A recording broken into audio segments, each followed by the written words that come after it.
Welcome to the Deep Dive, your shortcut to profound knowledge and some surprising insights. Glad to be tagging in again. Today we're continuing with Wisdom Unveiled, really getting into the legacy of the 12th century Persian poet and mystic Feridun Attar Nishapuri. Yes, Attar. He's such a towering figure, and his ideas, they still have so much depth, so much relevance for anyone seeking understanding today. Centuries later, really. We're distilling some, well, truly profound truths from his philosophical and mystical conversations. We're drawing on interpretations by renowned Iranian philosophers, Dr. Dinani and Dr. Larijani from the program Marifat. This is, I believe, Deep Dive number 11 in our series exploring these sources. That's right. And, as always, just a quick heads up for you, our listener. This deep dive is a translation and reproduction of those original conversations. Now, some concepts, some details, they might not translate perfectly across languages and philosophical traditions. It's always a challenge. It is. We've done our best to capture and share the core essence of this universal wisdom, but we do apologize in advance for any discrepancies that might pop up. Absolutely. And in this particular deep dive, we're going to journey through Attar's understanding of the intellect, what a true spiritual quest really looks like for him, and maybe most surprisingly, the profound, almost you could say ecological lessons we can actually learn directly from the earth. Okay, let's unpack this. Sounds fascinating. So our journey kicks off with Attar's huge work, the Musabat-Nameh. It often gets translated as Book of Affliction. But you've pointed out before, that title, well, it can be a bit misleading, can't it? Especially for a mystical text. It really can be, yeah. In the mystical context, Musabat-Nameh is probably better understood as something like the Book of Trials, or maybe a mystical epic of endurance. It's not really about worldly grief, everyday sadness. Right. It's more about those deep inner challenges you face on the path to truth. It's a kind of spiritual odyssey helping to refine the self. Okay. And at the heart of this epic, there's this really interesting character, the Silk Ephicrat, which literally means the seeker of thought. That immediately makes you wonder, well, what exactly is Silk, this spiritual journey, according to Attar? It's obviously more than just like physically moving around. Exactly. Not just any movement is Silk. I mean, a rock moves, right? Plants grow, animals react purely on instinct. But for Attar, Silk is conscious. It's deliberate movement towards truth. Oh, okay. It has to be infused with awareness, with love, and this active search for ultimate reality. Only conscious thought or maybe reflection really has that capacity because it's intentional. It's aiming for something higher, a deeper understanding. Okay, so this seeker, this Silk Ephicrat, sets out. And one of the first massive obstacles they encounter is crossing what Attar calls the Kakil, the army of imagination. He paints imagination as this huge, powerful, almost untamable force. It's such a vivid metaphor, isn't it? And it really hits home. Attar emphasizes the sheer speed, the pervasiveness of imagination. Nothing on earth moves as fast as imagination travels and gets inside us. Oh. And being captive to what he calls bad imagination, that's incredibly dangerous from his perspective. It warps reality, creates illusions, and it basically blocks any real spiritual progress. It's not just, harmless daydreaming. These are thoughts that actively distract you or can even be destructive. So after navigating that chaos, the seeker comes before something truly profound, Aqli Azad, the intellect freed from its fetters. Now, we usually think of intellect as logic, maybe structure. Yeah. So how can intellect be fettered in Attar's view?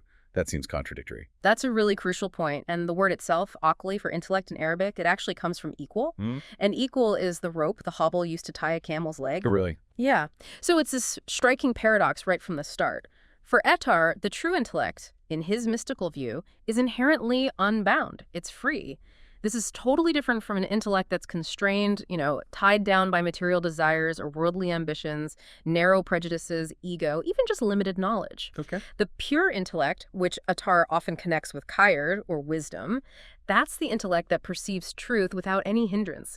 So this unfettered intellect isn't just about being smart in the conventional sense. It's about freeing our minds from all that noise, all those biases, so we can see things clearly. And the seeker uses some really powerful titles when addressing this pure, unbound intellect. First one, Master of my binding and unbinding.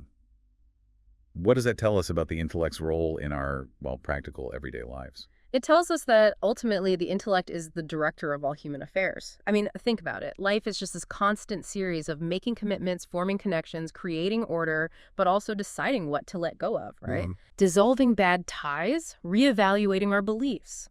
Without a pure, unfettered intellect, none of this, whether it's personal, social, or spiritual, can be managed properly. It's absolutely essential for making wise choices about what to hold on to and, just as importantly, what to release. Then the seeker also calls the intellect nakad, the critic or the discriminator. Mm. That suggests a very specific job description. Exactly. Attar really emphasizes this. The intellect's special function, its core job, is to critically discern, to separate the pure from the impure, right from wrong.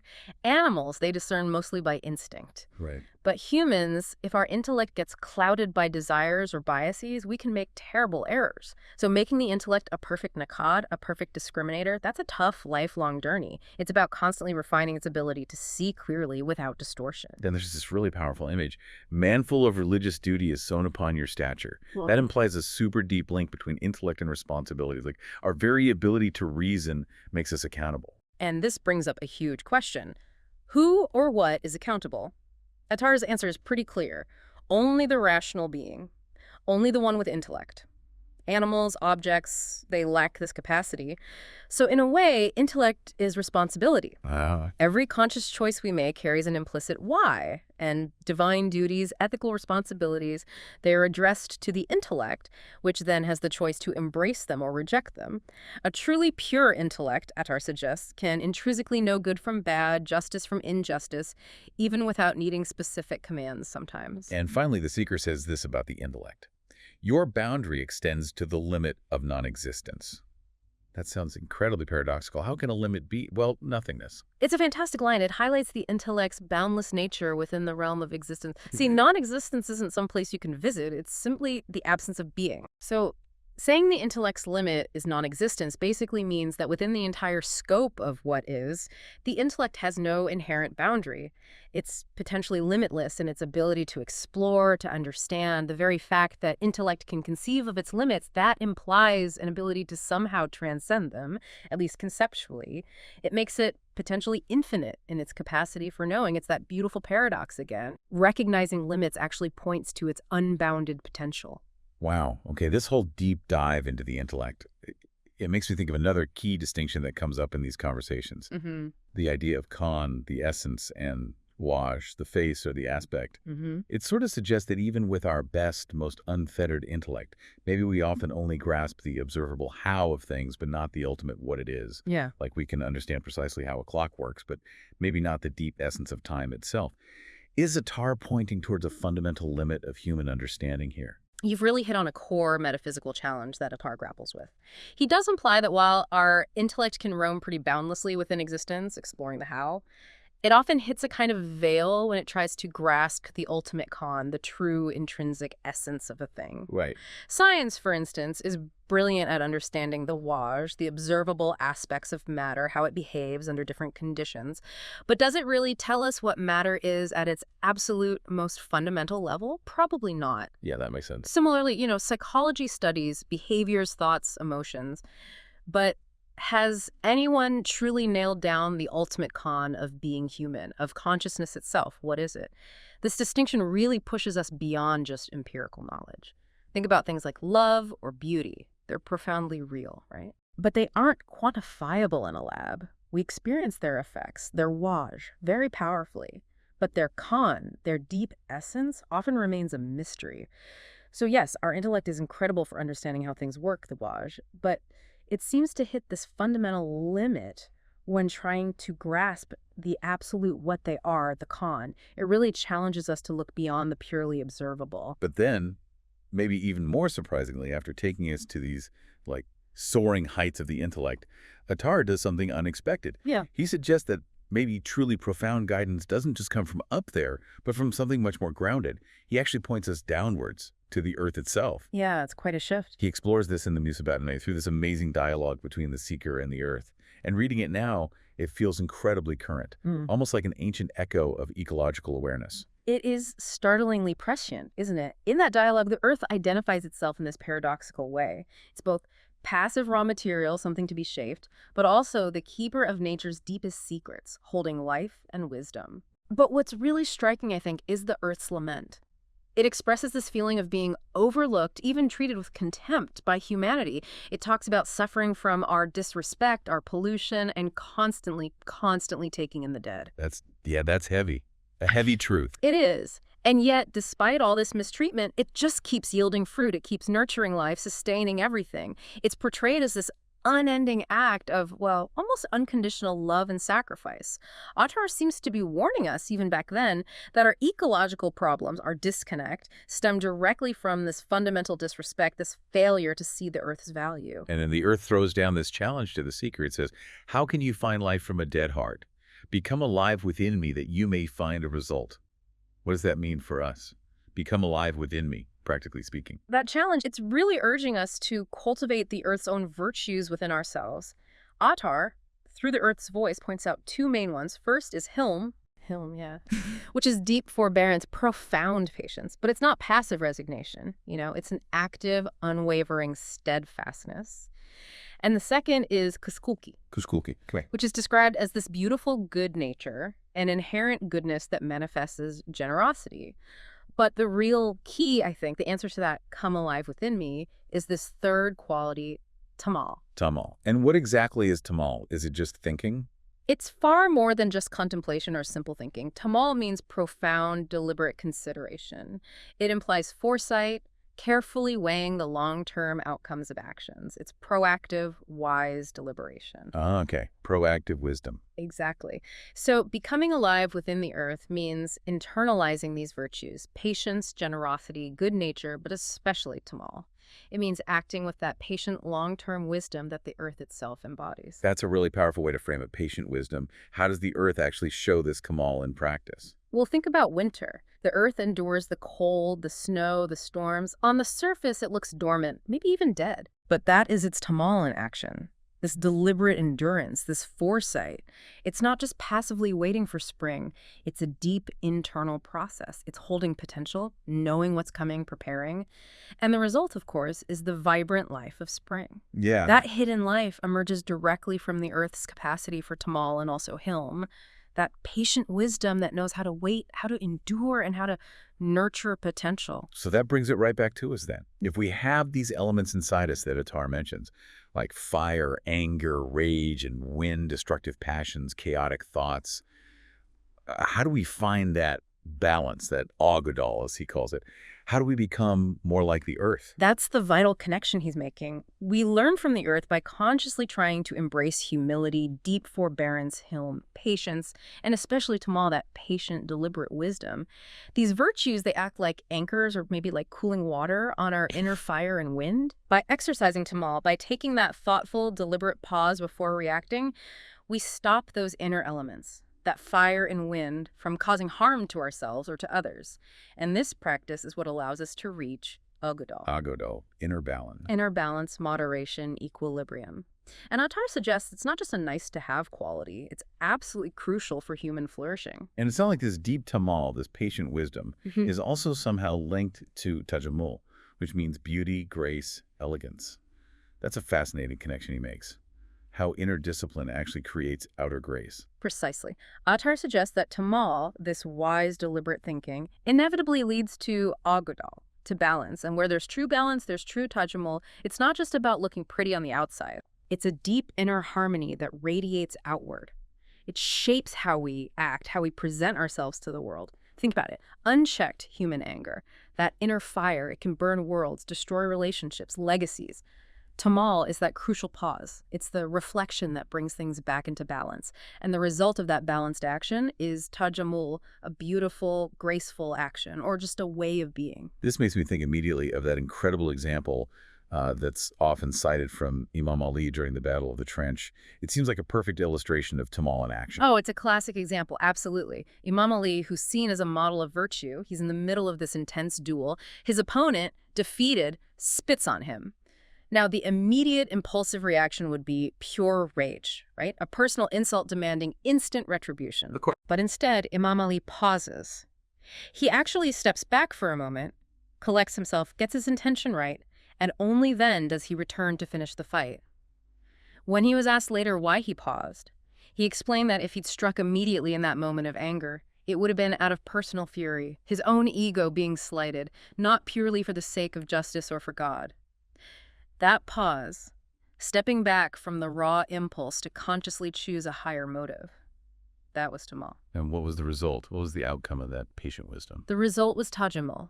It was recognized, even by his enemies eventually, as an act of incredible grace, profound integrity, and amazing self-mastery. It demonstrated that true power isn't just about brute force, it's about control, about intention. And Attar adds something really interesting here. He suggests that an idea or an action truly born from Tamal, from correct, deliberate thinking, it becomes almost indestructible. Wow. It enters a realm of pure, eternal thought. It gains a kind of timelessness because it wasn't just a reaction, it was a considered principal act. Ultimately, then, all these insights from the unfettered intellect all the way down to the earth's enduring wisdom, they seem to point towards a single profound truth. One that was beautifully articulated by the mystic Rabia in that famous story in Attar's poem. She was so immersed in the Sane, the creator, Yes. that she naturally saw all sign, all of creation through that lens. Indeed, it really is the core of her profound response to the Zahid, the ascetic, who criticized her for staying inside during the beautiful spring instead of going out to look at the flowers. Right. Her perspective was completely different. She was seeing the entirety of creation, the San, through the light of the creator, the sign, that's sometimes called Burhan Lam. She wasn't doing the opposite, which is Dalilan, trying to infer the creator just by looking at a limited piece of creation. Ah, okay. And this mirrors that beautiful saying attributed to Lady Fatima Zahra. The pleasure of his service has made me oblivious to asking anything else. I have no need other than looking at his noble face. That's the ultimate expression of seeing the sun as first, and everything else flows from that. And it's interesting, in our modern world, we can so easily understand the design in a complex machine, right? We see the intelligence behind it. Yet sometimes some people struggle to see the divine design in nature, even though the perfection, the ikwan, as the term is used, in the universe from galaxies down to a single atom, is arguably far, far greater than any human-made device.